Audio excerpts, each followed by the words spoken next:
നമസ്കാരം പ്രിയപ്പെട്ടവരെ. ഇതിനു മുമ്പ് ചെയ്ത ഒരു വീഡിയോയിൽ ഞാൻ MEC7 എന്ന വ്യായാമ കൂട്ടായ്മയെക്കുറിച്ച് പറഞ്ഞിരുന്നു.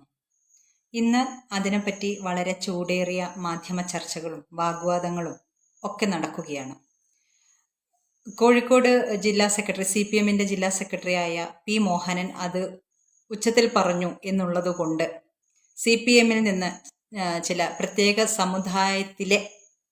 സമുദായങ്ങളിലെ സഖാക്കൾ കൊഴിഞ്ഞു പോകുന്നുണ്ട്, ഇനിയും കൊഴിഞ്ഞുപോക്ക് തുടരും എന്നൊക്കെയാണ് വാർത്തകൾ. ഇപ്പോൾ എന്തോ സമ്മർദ്ദത്താലോ എന്താണെന്ന് അറിയില്ല, P. മോഹനൻ ഇത് പറഞ്ഞിട്ടില്ലെന്ന് മലക്കം മറിഞ്ഞ് പറയുന്നുണ്ട്. അപ്പോ ഏത് രീതിയിൽ ആണെങ്കിലും, പ്രത്യക്ഷമായിട്ടോ പരോക്ഷമായിട്ടോ ഏത് രീതിയിലും ദേശവിരുദ്ധ കൂട്ടായ്മകൾ രാഷ്ട്രത്തിൻ്റെ അന്വേഷണ സംഘത്തിൻ്റെ മുന്നിലേക്ക് വരട്ടെ എന്നുള്ളത് തന്നെയാണ് നാം എല്ലാവരും ആഗ്രഹിക്കുന്നത്. ഞാനിപ്പോൾ നിങ്ങളെ രാഷ്ട്രീയമായ ഒരു കാര്യത്തെപ്പറ്റി ചൂണ്ടിക്കാണിക്കാനാണ് ഇപ്പോൾ ഈ വീഡിയോ ചെയ്യുന്നത്. മംഗളൂരുവിൽ നിന്നുള്ള ഒരു വാർത്തയാണ്. വളരെ പ്രധാനപ്പെട്ട, ജനാധിപത്യ ബോധമുള്ള എല്ലാവരും ശ്രദ്ധിക്കേണ്ട ഒന്നാണ്. പ്രത്യേകിച്ച് സ്ത്രീ സ്വാതന്ത്ര്യത്തെക്കുറിച്ച്, വ്യക്തി സ്വാതന്ത്ര്യത്തെക്കുറിച്ച് ഒക്കെ ഒരു സങ്കല്പമുള്ളവർ ഇത് വളരെയേറെ ആലോചിക്കണം. മതപരമായ ഒരു കാര്യമായിട്ട് ഇതിനെ എടുക്കാതെ ജനാധിപത്യപരമായ നമ്മുടെ ബഹുസ്വരതയെക്കുറിച്ച് ആകുലതകളുള്ള ഏതൊരു വ്യക്തിയും ഇതിനെപ്പറ്റി ചിന്തിച്ചേ മതിയാവൂ. ഇതിൻ്റെ വെറും കക്ഷി രാഷ്ട്രീയമായ വശത്തെക്കുറിച്ച് ചിന്തിക്കാതെ ഇത് ഉണ്ടാക്കുന്ന അനന്തരഫലത്തെപ്പറ്റി ഓരോ വ്യക്തിയും ചിന്തിക്കേണ്ടിയിരിക്കുന്നു. ആ വാർത്ത ഇതാണ്: കോൺഗ്രസും SDPIയും ഒന്നിച്ചു. ഗംഗോളിയിൽ 27 വർഷത്തെ BJP ഭരണത്തിന് അന്ത്യം. കോൺഗ്രസ് 12, SDPI 7 എന്നിങ്ങനെ വിജയിച്ചപ്പോൾ 2 സ്വതന്ത്രന്മാർ ഉൾപ്പെടെ BJP 14 സീറ്റുകൾ നേടി. ഉടുപ്പി ജില്ലയിലെ ഗംഗോളി ഗ്രാമപഞ്ചായത്ത് തെരഞ്ഞെടുപ്പിൽ BJPയെ അട്ടിമറിച്ച് കോൺഗ്രസും SDPIയും ഇരുവരും പരസ്പര ധാരണത്തോടെ രംഗത്തിറക്കിയ സ്ഥാനാർത്ഥികൾക്ക് മിന്നും ജയം. 27 വർഷമായി BJP പിന്തുണയുള്ള ജനപ്രതിനിധികളായിരുന്നു ഇവിടെ ഭരണത്തിലുണ്ടായിരുന്നത്. ഇതിനാണിപ്പോൾ കോൺഗ്രസും SDPIയും ചേർന്ന് അന്ത്യം കുറിച്ചത്. ശ്രദ്ധിക്കുക, കോൺഗ്രസും SDPIയും. ഇതുതന്നെയാണ് പാലക്കാടും നടന്നത്. പാലക്കാട് രാഹുൽ മാങ്കൂട്ടം വിജയിച്ചപ്പോൾ ആദ്യം വിജയാഹ്ലാദ പ്രകടനത്തിന് റോട്ടിലിറങ്ങിയത് SDPI ആയിരുന്നു എന്ന് നമ്മളെല്ലാവരും വാർത്തകളിൽ കണ്ടു.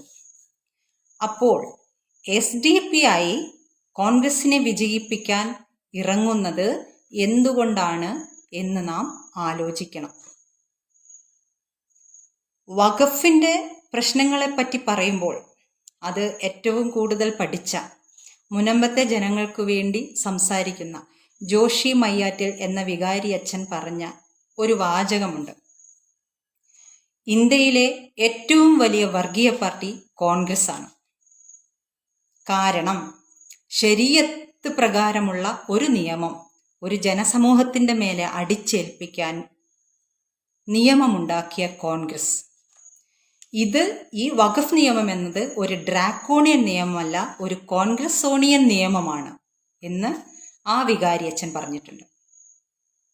നാം മനസ്സിലാക്കണം, ഇന്ത്യയിൽ ഈ വഖഫ് നിയമം വഴി, മുസ്ലിം ന്യൂനപക്ഷ പ്രീണനം വഴി ഒരു പാകിസ്ഥാൻ തന്നെ ഉണ്ടാക്കി വെച്ചത്, പാകിസ്ഥാൻ അവശേഷിപ്പിച്ചത് കോൺഗ്രസ് ആണ്. ഈ കോൺഗ്രസിൻ്റെ പ്രധാനമന്ത്രിയായ മൻമോഹൻ സിംഗ് ആണ് പറഞ്ഞത്, ഈ രാജ്യത്തെ വിഭവങ്ങളുടെ ആദ്യ അവകാശികൾ ആരാണ്? ആ പ്രത്യേക സമുദായക്കാരാണ്. ആലോചിക്കണം. വിഭജനം കഴിഞ്ഞ് ജിന്ന ആവശ്യപ്പെട്ടത് അനുസരിച്ച് അവിടുത്തെ ഹിന്ദുക്കളെ സംരക്ഷിക്കാൻ വേണ്ടി 6 ജില്ലകൾ കൂടി ഇന്ത്യ വിട്ടുകൊടുത്തിട്ടുണ്ട്. അവിടുത്തെ ഹിന്ദുക്കൾക്ക് വേണ്ടിയിട്ട്. അവിടുത്തെ ഹിന്ദുക്കൾ ന്യൂനപക്ഷമായ ഹിന്ദുക്കൾ എന്നിട്ട് പാകിസ്ഥാനിലും ബംഗ്ലാദേശിലും ഇപ്പോൾ അനുഭവിച്ചു കൊണ്ടിരിക്കുന്നത് എന്താണെന്ന് നമുക്കറിയാം. അപ്പോൾ ഇതുപോലെയുള്ള മതരാഷ്ട്രങ്ങൾ, മതനിയമങ്ങൾ, ഇതിൻ്റെ ദുരന്ത ഫലങ്ങളാണ് ഞാൻ പറയുന്നത്. 2047 ഇസ്ലാമിക രാഷ്ട്രം ഉണ്ടാക്കണം എന്ന പ്ലാനോടുകൂടിയാണ് PFI പ്രവർത്തിക്കുന്നത് എന്ന് മഹാരാഷ്ട്ര ATS കണ്ടെടുത്ത രേഖകൾ നമ്മളോട് പറയുന്നു. 2047 ഇസ്ലാമിക രാഷ്ട്രം ഇന്ത്യയിൽ സ്ഥാപിക്കണം എന്നതാണ് PFIയുടെ പ്ലാൻ. അവരുടെ പദ്ധതി രേഖ ATS കണ്ടെടുത്തിട്ടുണ്ട്. അങ്ങനെയൊരു സങ്കല്പം അവർ നടപ്പാക്കിയാൽ അതിനുള്ള എല്ലാ സഹായ സഹകരണങ്ങളും ഇസ്ലാമിക രാജ്യത്തിൽ നിന്നോ ഒക്കെ കിട്ടിയാൽ ഇവിടുത്തെ ബഹുസ്വര രാഷ്ട്രം, ഇവിടുത്തെ ജനാധിപത്യം ഇതിനെന്ത് സംഭവിക്കും? ഇപ്പോൾ ഭരണത്തിലെത്താൻ വേണ്ടി കോൺഗ്രസ് ചെയ്യുന്നത് SDPIയെ പോലെയുള്ള ഒരു വർഗീയ ശക്തിയെ കൂട്ടുപിടിച്ച് അവർക്ക് ആവശ്യമായ പ്രീണന രാഷ്ട്രീയ തന്ത്രങ്ങൾ നടപ്പാക്കി കൊടുത്ത് അവരെ പ്രീണിപ്പിച്ച് നിർത്തി അധികാരം പിടിച്ചടക്കുക എന്നുള്ളതാണ്. ഇത് പാലക്കാട് നമ്മൾ കണ്ടു. പിന്നെ വയനാട്ടിലെ രാഷ്ട്രീയം പറയുകയേ വേണ്ടല്ലോ. ഇവിടെ പച്ചക്കൊടി പിടിക്കാത്തത് എന്താണെന്ന് വെച്ചാൽ വടക്കേ ഇന്ത്യയിൽ അത് തിരിച്ചടിക്കും എന്നുള്ള ഒറ്റ കാരണം കൊണ്ടാണ്. അപ്പോൾ ഡോക്ടർ ആനന്ദ് രംഗനാഥൻ എന്ന എഴുത്തുകാരൻ ഹിന്ദു രാഷ്ട്രത്തിലെ ഹിന്ദുക്കൾ എന്ന ഒരു പുസ്തകം എഴുതിയിട്ടുണ്ട്. അതിൽ പറഞ്ഞിട്ടുണ്ട്, ഹിന്ദു ഇവിടെ 8ാം തരം പൗരനാണ്. ഒന്ന് ആലോചിച്ച് നോക്കൂ. ദേവസ്വം ഭൂമികളെക്കുറിച്ച്, നമുക്കിവിടെയുള്ള അവകാശങ്ങളെക്കുറിച്ച് ഓരോരുത്തരും ചിന്തിച്ചു നോക്കൂ. ഇത് പറയുന്നത് വർഗീയതയാണോ അതോ ജനാധിപത്യപരമായി മതനിരപേക്ഷതയിൽ വിശ്വസിക്കുന്ന ആൾക്കാർ ചിന്തിക്കേണ്ട രീതിയിലല്ലേ? നമ്മൾ ഹിന്ദു എന്ന് പറയുമ്പോഴത്തേക്കും എന്തുകൊണ്ട് വർഗീയത എന്ന് പറയുന്നു?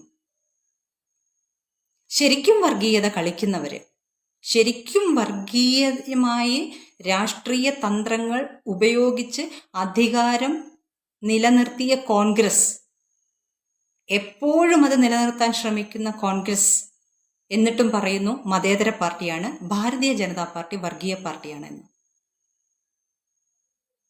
നമ്മൾ മനസ്സിലാക്കേണ്ട കാര്യം, ഇവിടെ ശരീഅത്ത് നിയമവും ഇസ്ലാമിക രാഷ്ട്രവും നടപ്പാക്കാൻ വേണ്ടി ഒരു ടൂള് മാത്രമാണ് കോൺഗ്രസ്. ഇനിയും കോൺഗ്രസിന് വോട്ട് ചെയ്യുന്ന, മതേതരത്തിൽ വിശ്വസിച്ച് വോട്ട് ചെയ്യുന്നവർ ചിന്തിച്ചു കൊള്ളുക, ഇത് ഇസ്ലാമിക രാഷ്ട്രത്തിന് വേണ്ടിയുള്ള ഒരു ടൂളാണ്.